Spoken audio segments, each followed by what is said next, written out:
ਅਸਲਾਮ ਵਾਲੇਕੁਮ ਦੋਸਤੋ, ਸੋਚ ਦੇ ਸਫ਼ਰ ਦੇ ਨਾਲ ਡਾਕਟਰ ਰਫੀਕ ਤੁਹਾਡੀ ਖਿਦਮਤ 'ਚ ਹਾਜ਼ਰ ਹੈ। ਤੇ ਦੋਸਤੋ, ਅਸੀਂ ਅੱਜ ਗੱਲ ਕਰਾਂਗੇ ਕਿ ਤੁਹਾਨੂੰ ਕਿਵੇਂ ਪਤਾ ਚੱਲੇਗਾ ਕਿ ਤੁਹਾਡੇ ਸਾਹਮਣੇ ਜਿਹੜਾ ਬੈਠਾ ਇਨਸਾਨ ਹੈ ਉਹ ਤੁਹਾਡੇ ਅੱਗੇ ਝੂਠ ਤਾਂ ਨਹੀਂ ਬੋਲ ਰਿਹਾ। ਕਿਉਂਕਿ ਇੱਕ ਗੱਲ ਤੁਸੀਂ ਹਮੇਸ਼ਾ ਯਾਦ ਰੱਖਣੀ ਕਿ ਜਿਹੜਾ ਝੂਠ ਹੁੰਦਾ ਨਾ, ਉਹ ਸਿਰਫ ਲਫ਼ਜ਼ਾਂ 'ਚ ਹੀ ਨਹੀਂ ਹੁੰਦਾ।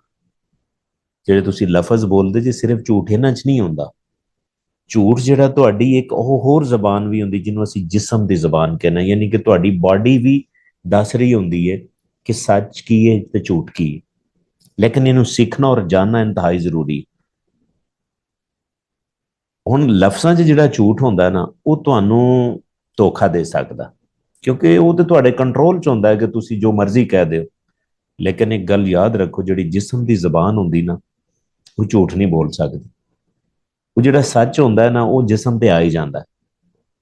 ਤੇ ਲਿਹਾਜ਼ਾ ਅਗਰ ਤੁਸੀਂ ਜਾਣਨਾ ਚਾਹੁੰਦੇ ਜੇ ਕਿ ਕੋਈ ਇਨਸਾਨ ਤੁਹਾਡੇ ਸਾਹਮਣੇ ਕਿੰਨਾ ਝੂਠ ਬੋਲ ਰਿਹਾ, ਤੇ ਮੈਂ ਤੁਹਾਨੂੰ ਕੁਝ ਬਾਡੀ ਲੈਂਗੁਏਜ ਸਾਈਨਸ ਦੱਸ ਦੇਣਾ। ਤੁਸੀਂ ਉਹਨੂੰ ਨੋਟ ਕਰ ਲਿਆ ਜੇ। ਅਗਰ ਉਹ ਬਾਡੀ ਲੈਂਗੁਏਜ ਕਹਿ ਰਹੀ ਹੈ ਨਾ, ਤੇ ਉਹ ਫਿਰ ਝੂਠਾ ਇਨਸਾਨ ਹੋਏਗਾ। ਸਭ ਤੋਂ ਪਹਿਲੇ ਤੁਸੀਂ ਅੱਖਾਂ ਤੋਂ ਸ਼ੁਰੂ ਕਰਨਾ। ਜਿਹੜਾ ਝੂਠਾ ਇਨਸਾਨ ਹੁੰਦਾ ਨਾ, ਉਹਨਾਂ ਦਾ ਆਈ ਕੰਟੈਕਟ ਤੁਹਾਡੇ ਨਾਲ ਨਾ ਮੈਚ ਨਹੀਂ ਕਰਦਾ। ਜਦੋਂ ਤੁਸੀਂ ਵੇਖੋਗੇ, ਉਹ ਸਾਈਡ ਤੇ ਅੱਖਾਂ ਕਰ ਲਏਗਾ।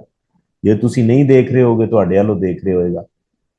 ਯਾਨੀ ਕਿ ਉਹਦਾ ਆਈ ਕੰਟੈਕਟ ਬਹੁਤ ਥੋੜਾ ਹੋਏਗਾ ਤੁਹਾਡੇ ਤੁਹਾਡੇ ਤੁਹਾਡੀਆਂ, ਯਾਨੀ ਕਿ ਉਹ ਅੱਖਾਂ ਨਾਲ ਤੁਹਾਡਾ ਸਾਹਮਣਾ ਨਹੀਂ ਕਰ ਪਾਏਗਾ। ਇਹ ਪਹਿਲਾ ਸਾਈਨ ਹੁੰਦਾ ਹੈ ਕਿ ਕੋਈ ਇਨਸਾਨ ਜਿਹੜਾ ਨਾ, ਉਹ ਝੂਠ ਬੋਲ ਰਿਹਾ ਹੁੰਦਾ।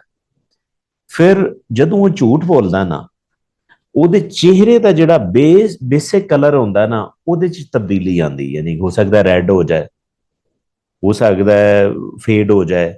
ਯਾਨੀ ਕਿ ਤੁਸੀਂ ਅਗਰ ਨੋਟ ਕਰੋ ਨਾ, ਇਹਨੂੰ ਅਸੀਂ ਕਹਿੰਦੇ ਹਾਂ ਬਾਡੀ ਲੈਂਗੁਏਜ ਮਾਈਕਰੋ ਐਕਸਪ੍ਰੈਸ਼ਨ। ਤੇ ਉਹ ਮਾਈਕਰੋ ਐਕਸਪ੍ਰੈਸ਼ਨ 'ਚ ਬੜੀ ਥੋੜੀ ਦੇਰ ਵਾਸਤੇ ਤਬਦੀਲੀ ਆਏਗੀ। ਤੇ ਤੁਸੀਂ ਚਿਹਰੇ ਵੱਲ ਨੋਟ ਕਰਨਾ, ਅੱਖਾਂ ਤੋਂ ਬਾਅਦ ਚਿਹਰੇ ਵਾਸਤੇ। ਉਸ ਤੋਂ ਬਾਅਦ ਬਾਡੀ ਲੈਂਗੁਏਜ ਉਹਦੀ ਦੇਖੋ। ਯਾਨੀ ਕਿ ਪਹਿਲੀ ਗੱਲ ਤਾਂ ਜਿਹੜਾ ਝੂਠ ਬੋਲਣ ਵਾਲਾ ਇਨਸਾਨ ਹੈ ਨਾ, ਉਹਦੀ ਜਿਹੜੀ ਬਾਡੀ ਮੂਵਮੈਂਟ ਹੋਏਗੀ ਨਾ, ਉਹ ਇਨਕਨਸਿਸਟੈਂਟ ਹੋਏਗੀ। ਯਾਨੀ ਕਿ ਇੱਕ ਰੂਟੀਨ ਤੋਂ ਹਟ ਕੇ ਹੋਏਗੀ। ਯਾਨੀ ਜਿਸ ਤਰ੍ਹਾਂ ਬਾਰ-ਬਾਰ ਹੱਥ ਨੂੰ ਇਸ ਤਰ੍ਹਾਂ ਕਰਨਾ, ਠੀਕ ਹੈ ਨਾ, ਹੱਥ ਨੂੰ ਚਿਹਰੇ ਦੇ ਅੱਗੇ ਲੈ ਜਾਣਾ, ਕੋਈ ਖਾਸ ਗੱਲ ਕਰਨ ਲੱਗਾ ਨੱਕ ਨੂੰ ਹੱਥ ਲਾਣਾ।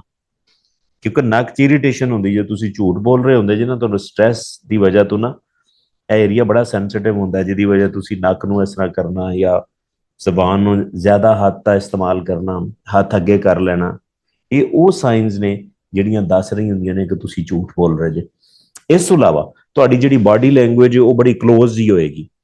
ਤੁਸੀਂ ਬਿਲਕੁਲ ਹੀ ਸਟਿਫ ਹੋ ਕੇ, ਟੈਂਸ ਹੋ ਕੇ ਬੈਠੇ ਹੋਗੇ।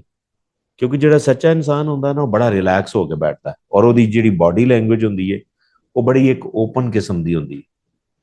ਔਰ ਦੂਸਰਾ ਇੱਕ ਹੋਰ ਚੀਜ਼ ਤੁਸੀਂ ਨੋਟ ਕਰਨੀ ਹੈ ਕਿ ਜਿਹੜਾ ਝੂਠਾ ਇਨਸਾਨ ਹੋਏਗਾ ਨਾ, ਜਿਹੜੀ ਝੂਠੀ ਗੱਲ ਤੇ ਆ ਕੇ ਨਾ, ਉਹਦੇ ਆਵਾਜ਼ ਉੱਚੀ ਹੋ ਜਾਏਗੀ। ਉਹ ਆਵਾਜ਼ ਉੱਚੀ ਇਸ ਵਾਸਤੇ ਕਰਦਾ ਤਾਂ ਕਿ ਉਹ ਅਗਲੇ ਤੇ ਪ੍ਰੈਸ਼ਰ ਪਾ ਸਕੇ, ਤਾਂ ਕਿ ਉਹ ਉਸ ਚੀਜ਼ ਨੂੰ ਇਨਵੈਸਟੀਗੇਟ ਨਾ ਕਰੇ। ਔਰ ਦੂਸਰਾ ਇਹ ਕਿ ਤੁਸੀਂ ਉਹਦਾ ਨਾ ਇਹ ਨੈਕ ਦੇਖਣਾ। ਜਿੱਥੇ ਉਹਨੇ ਝੂਠ ਬੋਲਣਾ ਨਾ, ਉੱਥੇ ਇੱਕ ਵਾਰੀਆਂ ਦੀ ਘੁੱਟ ਭਰੇਗਾ ਇਸ ਤਰ੍ਹਾਂ।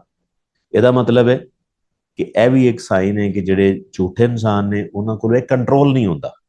ਇਸੇ ਵਾਸਤੇ ਮੈਂ ਅਕਸਰ ਕਹਿੰਦਾ, ਜਿਹੜੀ ਬਾਡੀ ਲੈਂਗੁਏਜ ਨੂੰ ਤੁਸੀਂ ਇਹ ਚੀਜ਼ਾਂ ਨੋਟ ਕਰਨੀਆਂ ਨੇ, ਇਹ ਬਹੁਤ ਜ਼ਰੂਰੀਆਂ ਨੇ। ਕਿਉਂਕਿ ਇਹ ਇਨਸਾਨ ਮੈਨੇਜ ਨਹੀਂ ਕਰ ਸਕਦਾ। ਲਫ਼ਜ਼ ਤੇ ਮੈਨੇਜ ਕਰ ਲਏਗਾ ਕਿ ਮੈਂ ਤੇ ਜੀ ਜ਼ਿੰਦਗੀ 'ਚ ਕਦੀ ਝੂਠ ਹੀ ਨਹੀਂ ਬੋਲਿਆ। ਲਫ਼ਜ਼ਾਂ ਤੇ ਕਦੀ ਯਕੀਨ ਨਾ ਕਰੋ, ਕਿਉਂਕਿ ਲਫ਼ਜ਼ਾਂ 'ਚ ਝੂਠ ਹੋ ਸਕਦਾ ਹੈ, ਬਾਡੀ ਲੈਂਗੁਏਜ ਜਿਹੜੀ ਨੇ ਉਹਦੇ 'ਚ ਝੂਠ ਨਹੀਂ ਹੋ ਸਕਦਾ। ਉਹ ਡਿਟੈਕਟ ਹੋ ਜਾਏਗੀ। ਝੂਠੀ ਗੱਲ ਤੇ ਮੈਂ ਜਿਹੜੀਆਂ ਸਾਈਨਸ ਦੱਸੀਆਂ ਨੇ, ਇਹ ਤੁਸੀਂ ਨੋਟ ਕਰਨੀਆਂ ਨੇ। ਅਗਰ ਕਿਸੇ ਇਨਸਾਨ 'ਚ ਜਿੰਨੀਆਂ ਜ਼ਿਆਦਾ ਸਾਈਨਸ ਹੋਣਗੀਆਂ ਨਾ, ਉਹਦਾ ਟ੍ਰੈਂਡ ਉਹਨਾਂ ਜ਼ਿਆਦਾ ਵੱਧ ਜਾਏਗਾ ਕਿ ਉਹਨਾਂ ਝੂਠਾ ਇਨਸਾਨ।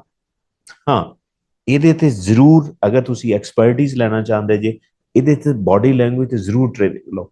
ਨਾ ਸਿਰਫ ਤੁਸੀਂ ਇਹਦੇ ਤੇ ਝੂਠ ਦੇਖ ਸਕਦੇ ਜੇ, ਬਲਕਿ ਹੋਰ ਵੀ ਬਹੁਤ ਸਾਰੀਆਂ ਚੀਜ਼ਾਂ ਤੁਸੀਂ ਦੇਖ ਸਕਦੇ ਜੇ। ਕਿਸੇ 'ਚ ਕੌਨਫੀਡੈਂਸ ਕਿੰਨਾ ਹੈ, ਕੋਈ ਤੁਹਾਡੇ ਤੇ ਕਿੰਨਾ ਟਰਸਟ ਕਰਦਾ ਹੈ। ਇਸੇ ਵਾਸਤੇ ਬਾਡੀ ਲੈਂਗੁਏਜ ਇੱਕ ਪੂਰੀ ਸਾਇੰਸ। ਅਗਰ ਤੁਸੀਂ ਇਹਨੂੰ ਪੜ੍ਹੋਗੇ ਤਾਂ ਤੁਹਾਨੂੰ ਮਜ਼ਾ ਆਏਗਾ, ਔਰ ਤੁਸੀਂ ਬਹੁਤ ਸਾਰੀਆਂ ਚੀਜ਼ਾਂ ਅਸੈਸ ਕਰ ਸਕਦੇ ਜੀ। ਉਮੀਦ ਹੈ ਕਿ ਤੁਹਾਨੂੰ ਕਨਸੈਪਟ ਸਮਝ 'ਚ ਆਇਆ ਹੋਵੇਗਾ। ਲੇਕਿਨ ਫਿਰ ਵੀ ਤੁਹਾਡਾ ਕੋਈ ਕੁਐਸਚਨ ਹੈ ਤੇ ਕमेंट सेक्शन जरूर मेंशन करो। इंशाल्लाह मैं जवाब भी देंगे, हो सके तो वीडियो भी बना देंगे। जज़ाकल्लाह।